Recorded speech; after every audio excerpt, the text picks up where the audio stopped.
Happy Monday, Yankee fans. This is the Pitch Strike Chronicles. I am Uncle Tats. I am here with my co-host, Rob. And as much as I had a great weekend, and I will be sharing some great news with everybody in the coming days, but it was not a good weekend for the Yankees, Rob. They continued to kind of take steps back, on this road trip where we were hoping the Oakland series was really going to get their momentum going. And the one thing we said was going to kind of be, handcuff this Yankees was the offensive abilities from St. Louis. And that rang true. And they were a pain in the ass for our pitching staff. Yeah, I said going into the series that I was really keeping an eye on Sevy because this was an important start, and he was horrible. He was absolutely terrible again, and I'm starting to really wonder what his role is moving forward because Herman's been better, Schmidt's been better. We're getting Rodon back at the end of this week, and we're going to get Nestor back. You wonder if Sevy could be on that potential bubble to get kicked out of the rotation, maybe move to the bullpen or a phantom IL stint, whatever it may be, because there's something wrong. He shouldn't be getting lit up like this, and it's concerning because he's going into he's in a contract year. He's been hurt again, and you wonder what his future might be as a starter. Maybe it's a bullpen guy at this point, but even then, you don't know what he's going to give you. And then there's the offense. The first game, you really can't fault it. They weren't coming back from 11-2 or whatever it was. They weren't coming back from that, and then they had a good game in the second of the doubleheader. And then yesterday, they just couldn't back up Garrett Cole, who wasn't his best, but he was able to give you 6 and only gave up a couple of runs. Then the bullpen didn't help, but the offense is just too inconsistent. And this is what you come to expect when you're relying on the journeyman and struggling bats. Stanton has not gotten going. Donaldson stinks. Rizzo is up and down. LeMahieu's up and down. Torres, you've had one consistent bat over the last month, really, and that's been Volpe. Everybody else has been either good or they've gone bad. McKinney was great, and now he's gone ice cold. Bowers has been the same way the entire way through, whether he's hitting or he's not. IKF had a good week, and then you don't know how long that's going to last. So you're not going to win a lot of games, even against bad pitching staffs, and this was a bad pitching staff in St. Louis, and that's why I'm most upset. You should have been able to take 2.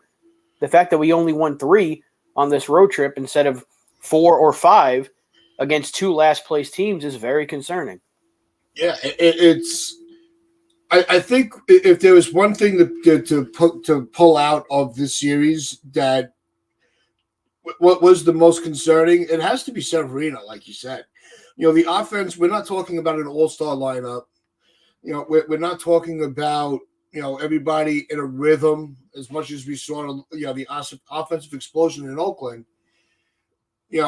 We've seen too many times that they'll have these games where they'll put up, tremendous offensive numbers, and then they all just go right back into the ice bucket, but with Severino, and I think what's more concerning is, like you said, it's a contract year.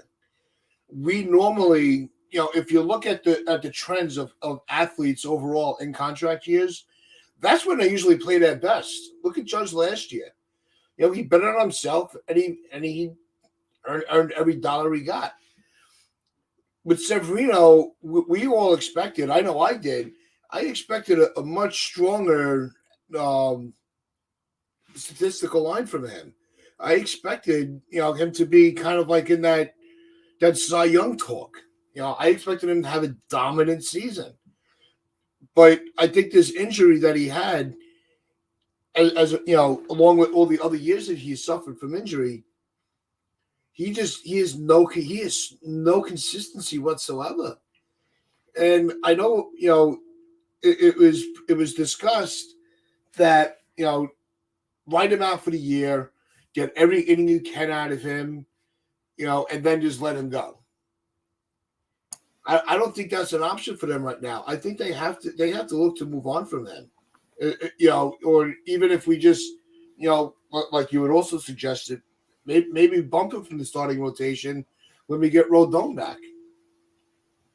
Yeah, someone's got to go. Well, right now they only have a 4-man rotation, so Rodon's going to come right back. I don't know if what it's going to do for – because I think the rotation goes Herman, Schmidt, then we have Sevy, and then there's a potential bullpen day for that last game against Baltimore. So I don't know if maybe they'll call somebody up or not. But, yeah, Rodon's going to get that spot that's open right now. And then when Nestor comes back, that's when you have a decision to make. If Herman's next few starts until Cortez comes back are good, you can't take him out of the rotation. Schmidt, if he pitches the same way he's been pitching, you're not taking him out of the rotation.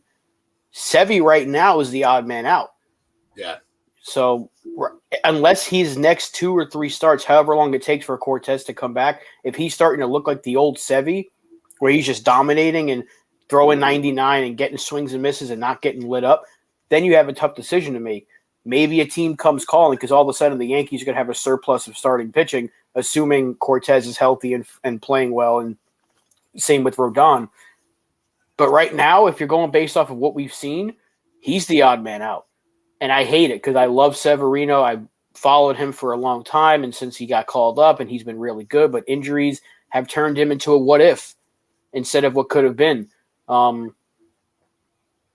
It's a shame, but right now you really can't tell me it's not Severino that gets bumped from this rotation when we get Cortez back. Yeah, because even if, we had spot starts from Vasquez. Why they didn't use him, I don't know. Brito has been solid. We're not expecting these guys to get called up on spot starts to be aces, but everybody that is, those 2 players specifically that have gotten the call have put up good numbers, and they have kept the Yankees in the game. It seems like, aside from, the 2 or 3 starts from Herman, Sevy is that one starting pitcher that just seems to get lit up more often than the others. That's a big problem if the Yankees are going to be looked at as a threat going into any postseason run in the wild card. It's causing problems in the standings. We need the consistency to start coming into the picture. Because if the pitchers start to be, if we have one pitcher that's becoming too inconsistent, it's not going to help the offense, make their adjustments, because they're going to know when Sevy's on the mound, they have to press now, and it's just going to further delay them getting into their own game with the bat. So it's just going to cause an implosion. Yeah, and he's pitched you out of games within the first few innings. Like, he looked good. Like, I think there was the first 2 or 3 innings, he looked fine. And you're like, all right, he's building off of it against a good offense. And then he just got tagged. And at that point, you're like, well, he's just got to eat some innings now because they were doing a bullpen day the next day. So the game was over. And then there was the 2 rain delays and all that nonsense. So, but again, it's been the sample size, it hasn't been a huge sample size, but most of his starts have been bad. He's had maybe 3 really good-looking starts, and then he's had another 3 or 4 that have looked awful. He hasn't had that many starts yet since he's come back, but he's looked bad, and more of them than he's looked good, and that's concerning because the bad has been really bad. It's not like he's giving up. He gave up 5 runs, and the offense can only put up 4. You're like, if Sevy was just a little bit better, they could win that game. He's given up like 7, 8 runs, and he's just getting lit up every single time. And it's like when it starts, it's a merry-go-round. They just don't stop hitting. I don't know if he's tipping or if his delivery's off or he's hurt. You can't tell me. I don't know if he's hurt because he's still throwing like 97, 98, but whatever he's trying isn't working because it's been constant that he's getting tagged. And I'm worried about if there's an injury that he's not telling them about, because that happened in 2018. Yeah, I very well think it could be an injury. I don't think, and it's not necessarily with the arm. I think something's nagging him that he doesn't want to say anything about, because yes, the velocity is there, but his command on his pitches is not there. And it's not like where it's just one bad at bat. It's that bad at bat, like you said. It's just snowballing so bad. It's painful to watch because you see the potential of Severino, but we don't see enough to have any confidence in the um, in Severino at all. Donald, what is going on? Welcome to the show. And now Hello. I will say real quick, like I started with the show, I will have some news for everybody in the channel. I will not be posting anything on social media just yet, but I did have something happen over the weekend, and I promise you, our channel, that you guys will hear my good news first. But until I get the okay to share that news, unfortunately, mum is the word. But Donald, we were talking about the lack of efficiency from or effectiveness from Severino with this series, and how it really derailed any progress that the Yankees had from the Oakland series. What do you see that's really becoming a problem with Severino? I mean, it was weird because his last start was pretty good, but then he's reverted right back to where he was before. I think it's the fastball seems to be his issue right now. Location, his fastball is getting hit a lot, and it's weird. I think he is maybe overcompensating. He might have like an injury issue. Oh, FJ's got the same point here. It may just be the fact that he's still kind of recovering from that injury and he's overcompensating maybe, and it's affecting his delivery, affecting his location. Their speed on his fastball has been up and down. So I think there's a culmination of things, but it's very odd because I've never seen him struggle like this before. This is the worst he's ever pitched. It's just puzzling. I just, Rob and I were talking about how you normally don't see this many problems in a contract year. What if there was one thing to contribute to the struggle, it would have to be a nagging injury. Because it's not his velocity at all. His velocity has been fine. We can't afford to keep putting. Bad enough we have to suffer with this offense. We can't have, a black hole in a rotation where the pitching has kind of been the only thing that's been getting us through everything. We can't have that start to fall apart, because if Severino's going to have bad starts, all it's going to do is going to cause them to go to the bullpen sooner, which is going to become even more taxing on them, increasing their innings. And the one bullpen piece that I have not been impressed with, and I don't know if it's because of the situations he's being put in, but we were all, everybody, in spring training, Matt Crook was pitching really well. And Matt Crook has not delivered on the major league level. No, he's been terrible. I mean, he's come in, I think, both times after a Sevy blow up, and he just made it worse. So, I don't know. Maybe he's not cut out for it. I don't know. It's only been 2 games, so you really don't want to say his career is shot after 2 appearances, but it hasn't looked good.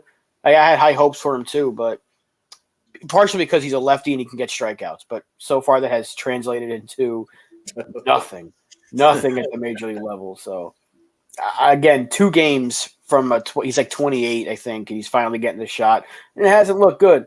But, yeah, this all points back, though, to Sevy, because if you look at his games this year, he's given up 7 runs, I think, twice. He's given up 4. He's given up 5. He's only had a couple of starts where he's looked like Sevy of old. And the rest are just middle, maybe a number 4 starter at best. And then there's the other starts where he's looked like he doesn't belong at all. So unless he can figure that out, like I said earlier, he's the odd man out. If you're getting Rodon and Cortez back in the next, let's say, month, like in July, you're getting both of them back. We know we're getting Rodon back, and Cortez is on the comeback. If this keeps up, Sevy's got to be bumped from the rotation. It should be an easy decision. Now, if the other 2, Schmidt and Herman, just completely collapse, then you have a decision to make. But right now, it's Severino. Yeah. Donald? Yeah, man. At least we're getting Rodon back on the 7th of July. That's good news. But boy, it's tough to see him struggle like this because we need him. He's been so good for so long, but he has had this injury problem, man. This has been an issue of his for a while. So but to be honest, there's more to this than Severino. There's a whole ton of issues here. The offense didn't do anything at all yesterday. And for me, I still think the offense is more of a problem than Severino. No, well, the reason Severino was brought up because it's not like this is an all-star lineup that you can just keep poking at. We all know that Robert used it. Is right when he's you're trying to fix holes with a bunch of journeymen. But with Severino, he was supposed to be such a staple in the rotation. Watching him struggle in a start, it just becomes more alarming. So, but no, the offense has been atrocious. It's the inconsistency. It's so frustrating. We can't have guys, with LeMahieu and Rizzo and Stanton and Donaldson, as much as he's as old as dirt. We need these guys. We need some consistency from the staple of our lineup. Think about how we were relying more on most of our offense was Bowers and McKinney, guys that we really weren't even expecting to be on the team. Even early on, McCalhoun, when he had his hot week, Cordero, these aren't guys that you were like, all right, these are guys we could build the offense around. These are just plug-ins. When your plug-ins are playing better than the staples of your lineup, that is such a problem, and that is no way to expect any type of success. Yeah, I mean, LeMahieu continues to slump really badly. It looks like Stanton's coming back. He was so unlucky yesterday. Like, he absolutely crushed that and was about that far away from a home run. But of course, because it's the luck the Yankees have had offensively, that went foul, and then Stanton's rest of his at-bats sucked. So I still think that he's going to come around. He looks like he's got that bat speed back a little bit, and he, looked like he was turning things around prior to his day off, which, again, why did he get a day off? But I still think that he's going to come around. LeMahieu still looks bad. Like, he ran into a bit of bad luck yesterday where he smoked a pitch that hit off a base and then obviously went right into the path of the infielder to get the out. And then after that, the rest of his at-bats sucked too. So Jordan Montgomery carried a no-hitter going into the sixth inning. I mean, that's just freaking insane, man. I mean, Jordan Montgomery's a good pitcher, but no-hitter can be a freaking break. What is going on? Yeah, it's bad. I mean, you look at the lineup, LeMahieu 0 for 4, Torres had a hit, but he struck out 3 times. So it's like it wasn't very good. Stanton had the walk, but he was 0 for 3. Bader went 0 for 3. IKF 0 for 3 with the walk. Volpe 1 for 3. He's been red hot, so I don't want to put him in this discussion. He's been the only guy that's been consistent this entire month. Bowers, he's been fine. He had the double, drove in a run. He's doing what he's doing a lot more than you could ask of him. Yeah, at this point, the fact that he's got an OPS of 790, like that's to me, that's better than I could have ever thought that he would give you. He's had some power as well. But then the rest of it, like there's no offense from the catcher. Trevino 0 for 2. He's hitting 210. Higgy has to come in as a backup. He doesn't get a hit. McKinney was your pinch hitter. Struck out on 3 pitches and looked awful. He's come back down to earth after being boiling hot. This is not going to work. You had no Rizzo yesterday because he sat, and he's been okay. Stanton, I feel like sooner than later, like you said, Donald, he's going to get going. But it needs to happen sooner than later because we're just so desperate for offense. But very concerned about DJ. I don't know when Torres' next hot streak is going to be because we know how hot and cold he is. It's hard to rely on him to carry an offense. I've given up all hope that Josh Donaldson's going to do anything. He should be gone. I don't know why we're continuing to trot him. He's the same age as the Cardinals manager. I just learned that yesterday. I was shocked when they said that he came out and he was coming out to take out Montgomery. They were like, he's just turned 30. I think he just turned 37. And I'm like, where our third baseman is the same age as a major league manager. What are we doing here? And yeah, there's just so many issues. And again, this goes back to the same thing we've been saying for the last few weeks, this entire month without Aaron Judge. Why are they not trying anything different? Peraza's back in the minors. He's played shortstop yesterday. I think he had a couple of hits. We know Florial continues to play at a high level.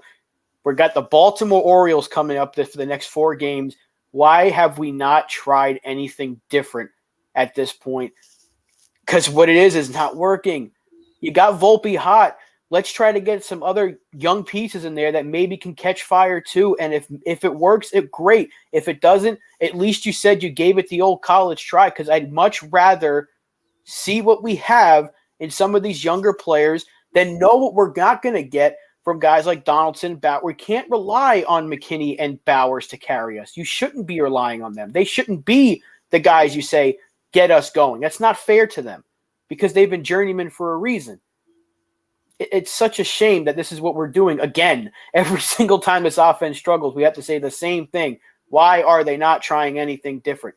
It's once again points back to the complete incompetent way this front office works. And it's an issue. It's been an issue, and it makes us angry as a fan base because we keep having to complain. I don't want to complain. I want to talk about the team. But when the team is playing like this, all we have to do is complain. We have no other choice but to complain because they are giving us every reason to complain and be upset and be angry because you're supposed to be beating these teams like Oakland and St. Louis. You shouldn't be 3-3. Should not be 3-3 against those teams. Bad as your offense has been. They stink. The Cardinals should have been a much better team this year. Their pitching stinks. Oakland might be the worst team in baseball history this year, and you couldn't sweep them. You should have had at least 4 wins this road trip. You came away with 3, but you looked really bad in 3 of those losses. That's an issue. It's a great point. Well, it's enough walks, for one, in my opinion. It's the fact that we went 3-3 on this road trip, going into a 4-game set with Tampa, with Baltimore. I have no expectations to gain any ground at all.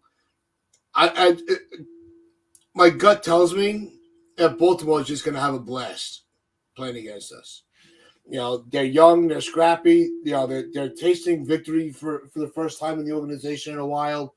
They had kids that started the year with not high expectations and have kind of raised the eyebrows of a lot of people around baseball. They're going to come in. We're screwed. The Yankees are screwed after this season, this series.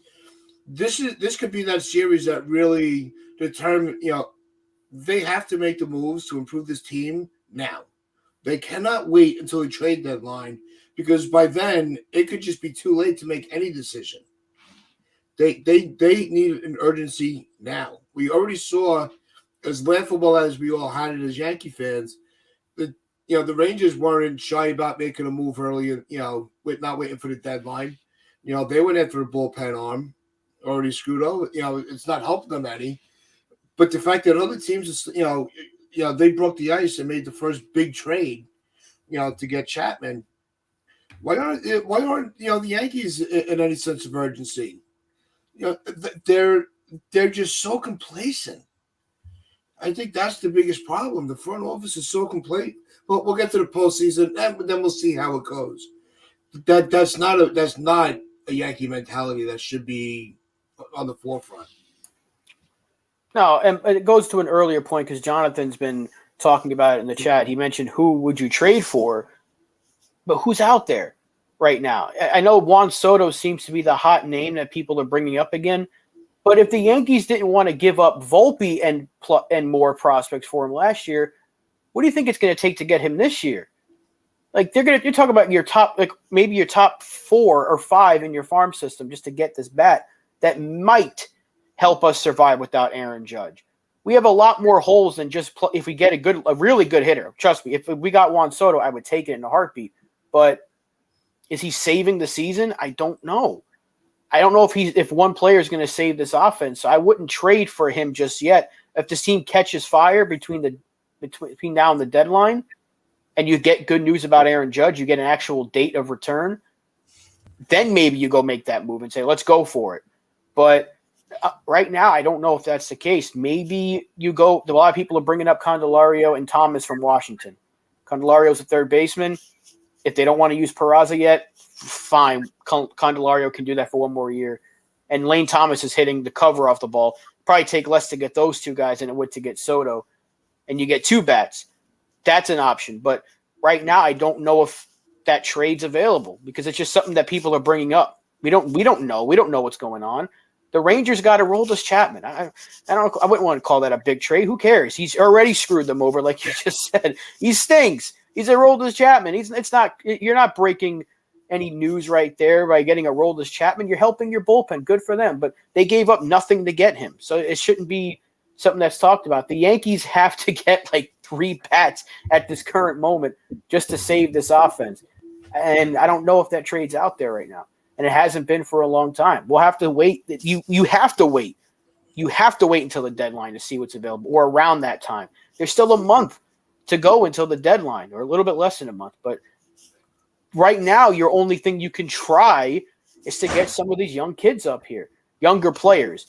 Peraza's basically a kid and Florial's 25, but it's a hell of a lot better than saying, let's hope McKinney can continue this hot streak. Let's hope that Donaldson can hit a home run every 20 at-bats.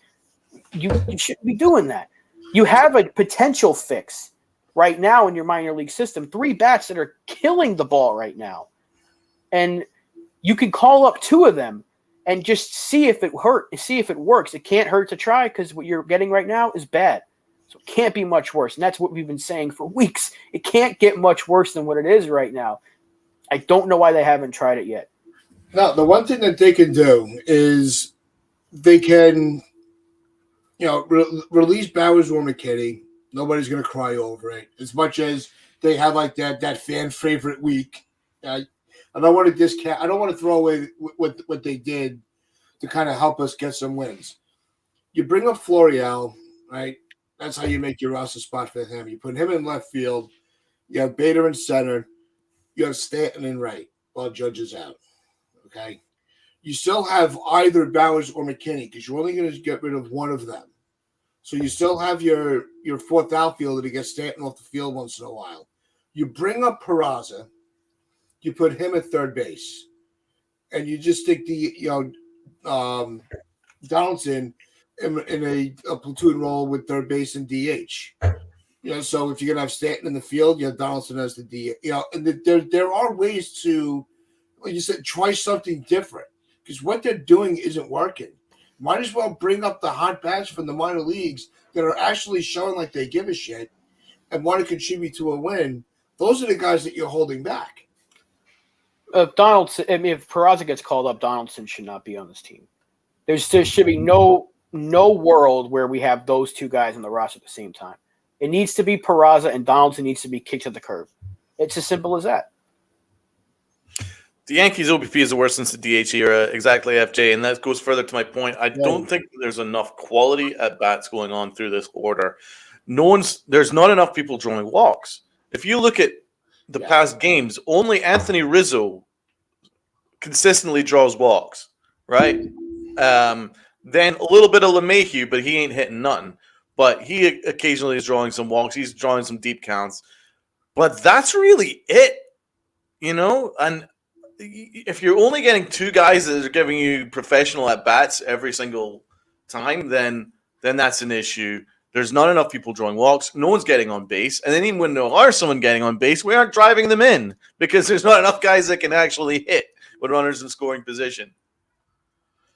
So, like, we could talk about Florial. We can talk about, Donaldson to the cows come home, etc. But there's no quick fix to this thing. This is a roster-wide issue.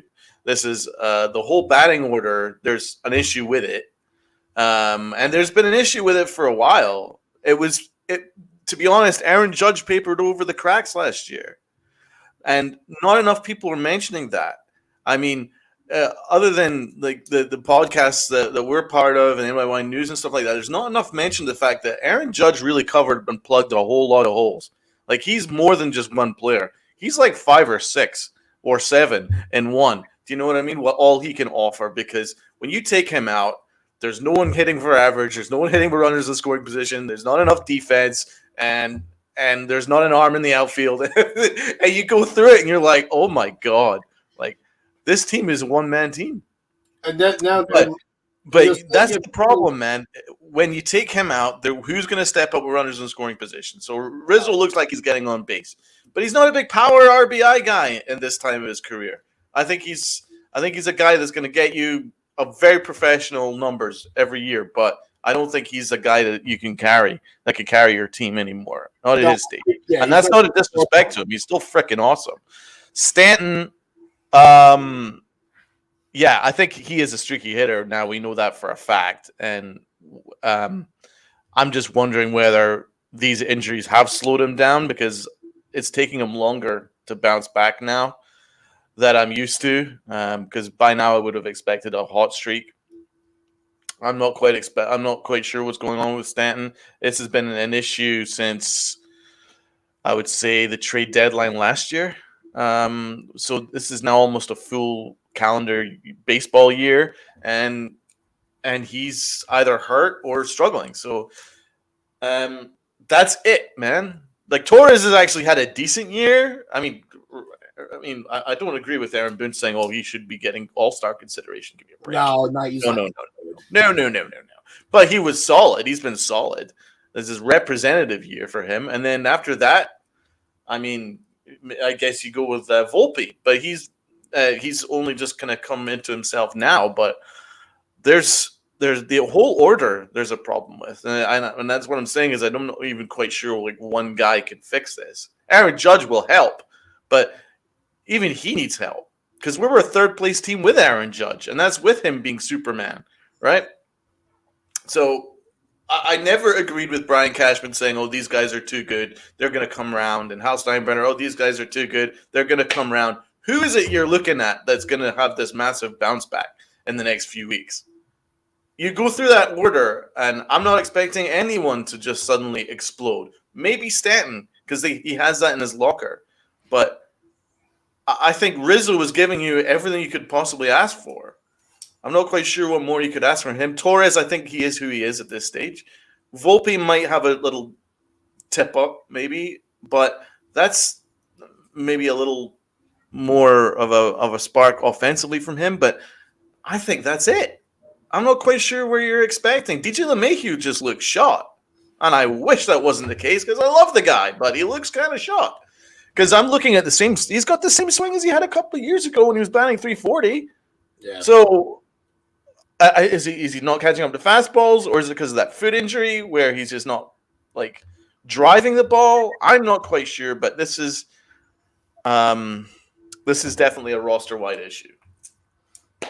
Yeah, it could be something as small as, the foot may be completely healed, but because of the injury, when he's on his swing, he doesn't have the same, it's a different pressure he can put on his foot.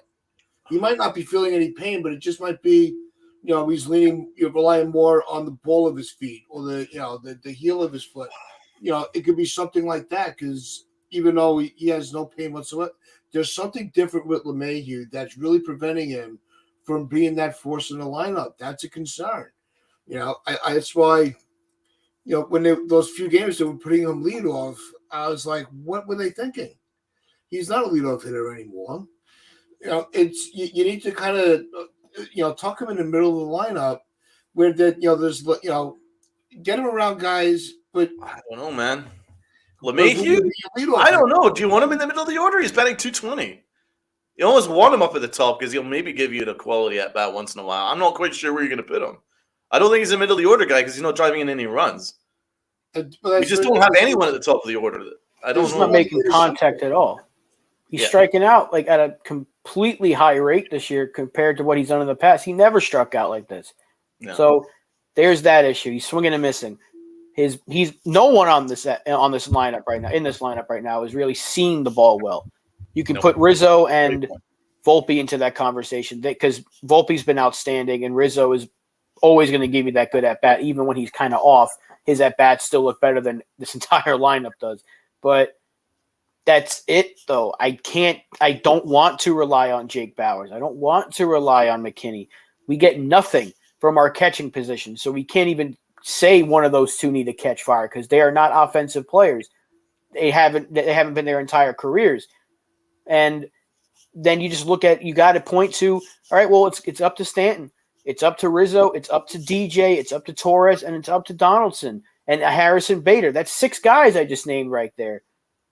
And none of them can really, you can't like get like 4 of them to just like put together better at bats. I know we're a better team with Bader, but he isn't carrying this offense by any means. Yeah. You know, like you could say, well, the Yankees have I think they have like 25 wins when Bader's in the lineup, but a lot of those games came when Aaron Judge was playing as well. So like it cannot be taken for granted just how much he means to that team. Aaron Judge is this team, and they never built a proper lineup around him.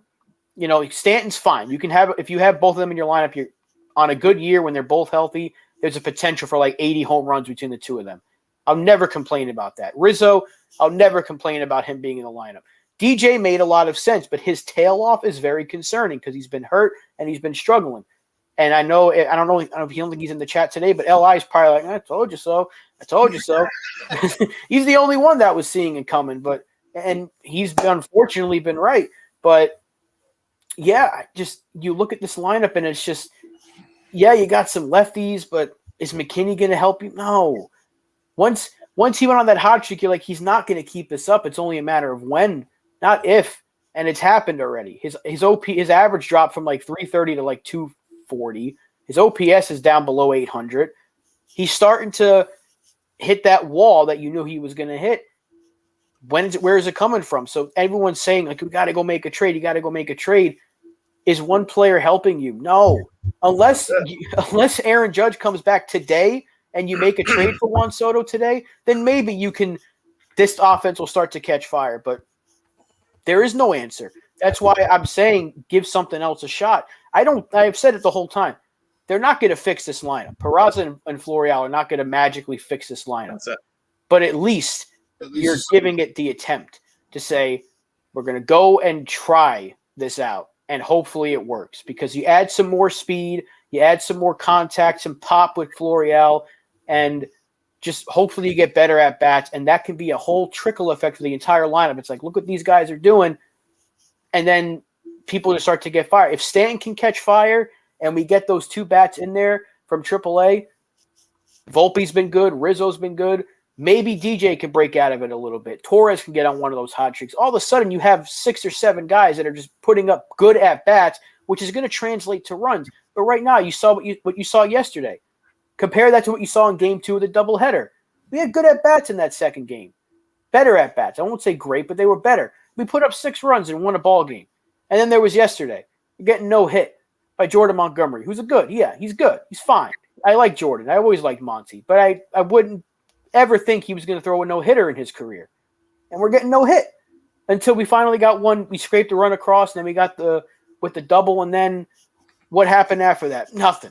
So, like, this is the offense. It's just too much up and down, up and down. You can beat up on Oakland all you want, but when you're putting up 2 runs against the Cardinals pitching, who have a really bad bullpen, you got to be concerned. And I don't know why the Yankees are not, like, that's something wrong here.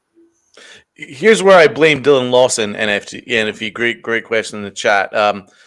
What I would blame Dylan Lawson for is the fact that I don't think that he watches enough video, and I don't think he does the work. And I'm just basing this on the fact that Anthony Volpe had a massive hole in his swing, and I kept beating that drum. Rob kept beating that drum. Tats kept beating that drum. Pete Simonetti was beating that drum. There's a hole in the swing. Come on. Why is no one picking up on it? And the person that picked up on it was our AA minor league catcher, Austin Wells, who took him out for dinner and fixed it. Why is he got the responsibility to fix it and not our actual hitting coach, who's got multiple assistant hitting coaches, and they're stuck to their iPad? What is it that they were not doing that Wells picked up on very quick, and that anybody with 2 eyes that has ever seen a baseball game before can see that there was a problem with his swing because it was different than it was at the start of the year and last year? So, I mean, it's very obvious, and so that's why I blame him for that. I don't think he's very good at his job. I'm going to say that right now. I don't believe Dylan Lawson can do his job. No. But and I never agreed with firing Marcus Thames because I believe it's an organizational issue. I think the organization really doubles and trebles and quadruples down on exit velo. That's their big thing, and they like an uppercut swing and exit velo. They're and I think that's at the expense of quality at bats and at the expense of being able to hit to all fields.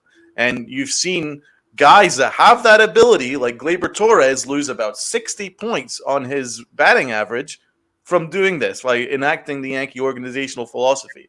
Gary Sanchez went from one of our top prospects, one of the best hitting catchers in baseball, to a complete joke, right? Why? Because the Yankees stopped him from hitting to all fields. He just became a pool hitter. Yep. He lost about 60 points in his fastball. No longer could he hit fastballs. So the analytics is destroying. Well, the way that the Yankees use analytics, I'm not saying analytics itself, the way the Yankees interpret analytics is destroying the Yankee offense. And it's been an ongoing issue for a long time. But I really do agree with NFE here. Team is, but I think it's Brian Cashman and his usage of, or should I say Fishman, and his use of analytics is the big problem there. But it's quite clear. Fortran Express says here, it's not Austin Wells' job. Dylan Lawson has failed, and it's quite obvious. Exactly. He has failed. He's not good. He's not a good hitting coach. Now, was it his fault? No, it's Brian Cashman's fault. But he's not a good hitting coach, and he should be fired. No, when he made that statement, two of them, that he doesn't pay attention to the numbers. All right, you're an analytically driven team. All right, what kind of stupid statement is that? And they're a professional 200 hitter. Right from the statement, and I said it on the show when that first came out publicly about his statements about about numbers. Right there, I was like, "There's no fixing this offense with that mentality with your hitting coach. There's no remedy in sight, and we're seeing it's just the same freaking rinse and repeat. Ride the hot streak, ride the cold streak. There's no adjustment. There's no adjustments whatsoever. At least the players are trying to coach each other. Whether they're on the major league level or with Wells and Volpe with the minor leagues." It's at least they're trying to help each other out. They interact more with each other than they do the coaches. I think the only coach that's getting that's really in a safe seat right now is Matt Blake. Even Harkey in the bullpen. I think they're fine. Yeah. This whole, I think, is on the offensive side of the game. I think that just really needs a complete overhaul. There's no other way to put it, because there's no end in sight. There's nobody that the Yankees, there's nobody on this team that anybody's going to be kicking the door down for that's in this lineup in the trade deadline. Nobody. So there's no way to, unless you start really cutting players and just really getting creative, there's no way to shuffle, to shake things up. It's going to be a real. I'm curious to see where the fix is. Where are they going? What are they going to do to improve the ability of the offensive numbers? I just don't see that path. Yeah, it's an organizational issue, because look at the AAA system. Like Jake Bauers got there and they found, he said, there's something up with my swing. I changed my swing up. And look at Florial. He was never really that good at the minor league level, but look what he's doing now. And I don't care about his strikeout rate. He's tearing the cover off the ball. Look at Peraza. Look at some of these guys in AAA. And it's no secret that Aaron Judge doesn't listen to what these hitting coaches tell him, because he's got his own guy. And he's the only one that you can say is a good hitter. And I've said this already, and people have brought this up all over the place. He doesn't listen to these guys. He might say he does. Oh, yeah, I talked to Lawson. I talked to whatever, may call him Dilly, whatever the nickname is for the guy. But Aaron Judge doesn't have to listen to what he says. There's no way in any scenario, there's no scenario where Dylan Lawson's going to tell Aaron Judge, you should try this with your swing, and he's going to say, you know what, you're right. Because Aaron Judge, from 2017 till right now, has been the Yankees' best player. There's been nobody else on the team you could say has been better than Aaron Judge. He's consistently good when he's on the field. He is the best player in the game. He is not by far the best player on this team. So he doesn't need a hitting coach because what he's doing is working. He made the adjustments after 2016. He got himself right. So I don't know why they don't just say, do what you did to get you here. Because that's what got Volpe to this level so quickly. He was just hitting. And it took his double-A teammate to be like, well, look at this. You have an issue. And why aren't we doing that with more players? Like, why do we have to change swings? And Donald, every single time we talk about this, he brings up Gary Sanchez for a good reason. You couldn't get him out. 2016, he played half a season and got Rookie of the Year consideration. You know how good that is? 2017, he was outstanding. And then they changed it. And his average dropped dramatically. He was still hitting for power because he had power. But his average went from like a 270, 280 hitter or above, that kind of caliber, to 230. And you're like, okay, well, that's not too bad. It's a 40-point drop-off. It's a big drop-off.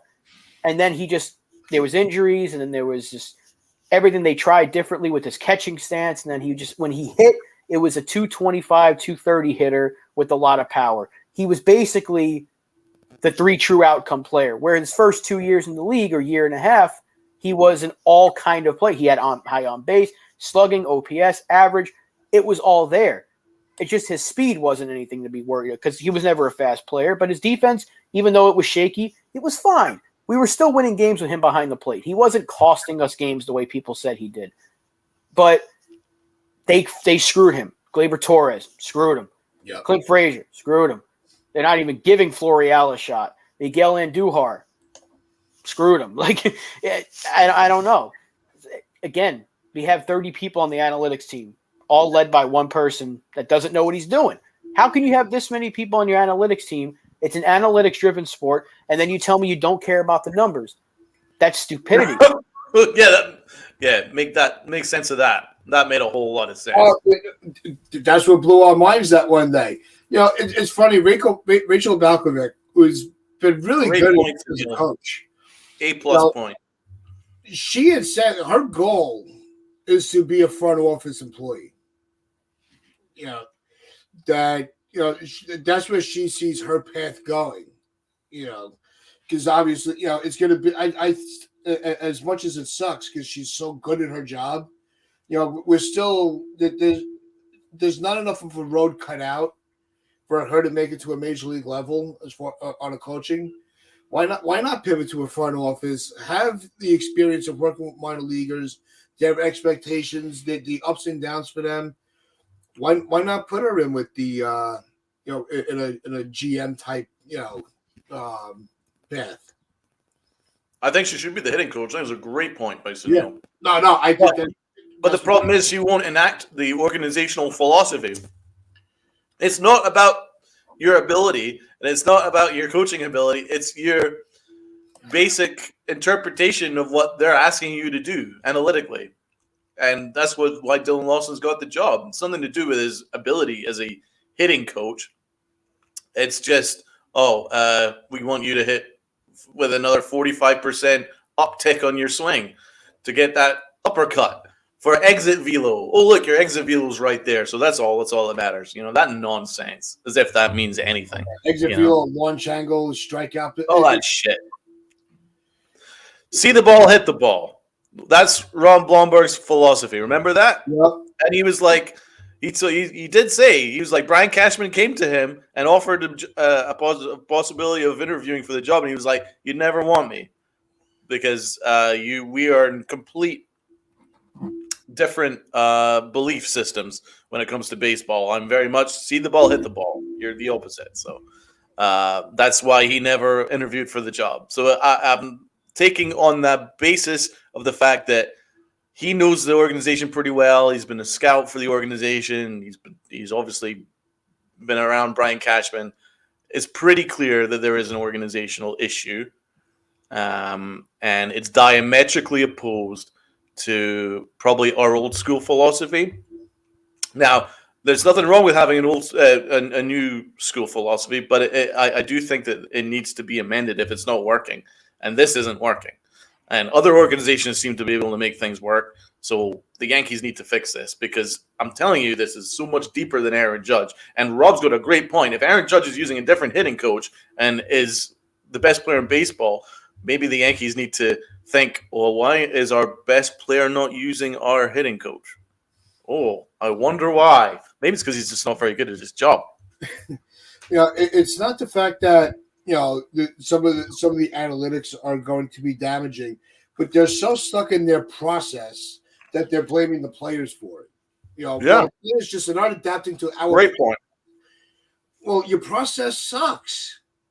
So what if the players? Why would they completely abandon a process that got them to the major leagues just to satisfy your ego? So they're at this battle of wits right now, and the fans are the ones that are losing. Great point, Mazza. Great point. Yep. Yeah, you can't look at this process and say you're proud of it. And we know the Yankees love to say that. As long as the process works, how is it working? Your on-base percentage is the worst it's been in a very, very long time, since before any of us were watching the sport. That's how bad it's been. This offense is historically bad without its best player, and he's the only Band-Aid for it. That's not a winning formula. And there's no reason a team that has, even without Aaron Judge, when you have DJ, when you have Rizzo, you have Stanton, you have Torres, you have Bader, there's no reason this lineup should be struggling to put up 4 or 5 runs a game. Even without Aaron Judge. These are too good. They are very, and one thing they will say that I agree with, these guys are still very good. Yes, they're good hitters. They're all good players. Why aren't they good right now? Your process doesn't work. It doesn't freaking work. Like Anthony Rizzo is the only player that and I don't think he's been doing this a lot this year. When it hits 2 strikes, he would choke up on the bat and change his approach. Hasn't really been doing that. Have they gotten rid of that? Remember when Joey Gallo first got here and he was struggling, and then he went on a hot streak after what? Anthony Rizzo said, hey, move up a little bit, closer to the plate. The Yankees didn't pick up on that, and they traded for this guy. Hal Steinbrenner said, go get this guy, do whatever it takes. And it was Anthony Rizzo that said, try this. And then for a little while, Gallo was hitting. And then he just stopped hitting. It's like they said, hey, stop doing that. We didn't tell you to do that. It all points back, and how many times in the last 4 years have we been saying it all points back to the man in charge, which is Brian Cashman. This is his team. Because if you were to tell me, go back to like 2009, if they were to try to get Jeter and A-Rod, even though A-Rod's swing was a little bit uppercut, so was Cano's, but Cano's swing was so beautiful it didn't matter what he was doing. But like Damon, Matsui, all these different guys, try getting them to change their approach. It wouldn't happen. You think they tell you to go fuck yourself. Exactly. You think Derek Jeter's going to be like, yeah, you know what? You're right. I'm going to change what's gotten me to 3,000 hits, and I'm going to go uppercut because I want launch angle, even though I'm not a power hitter. Like, this is what they try to do. They try to turn everybody into a power hitter. Volpe should not be a power hitter, right? But they want him to have that uppercut swing because Yankee Stadium is a hitter's park. He could be a 25, 30 home run guy. Remember that year with the juice ball where DJ hit like 20-something home runs? Yeah. That's never happened before. Gleyber Torres. That whole season was an anomaly. Yeah, Gleyber Torres was never supposed to be a power guy coming up. He had pop, but he was a 39 home run hitter. Like, it was a great year, but then what happened? He revert. Now you're getting like, if you're getting like 20 from him, you're like, okay, that's a good year. He was never supposed to be a 39 home run guy. And the expectations shot to the roof. So it's just such a flawed system that they've been running for too long, and they don't see an issue with it. And that's what makes me upset as a fan. It's like, how is it taking you this long to realize your system doesn't work when you have so much talent, so much money on this roster, on this lineup, and they can't hit? That's a failed philosophy right there.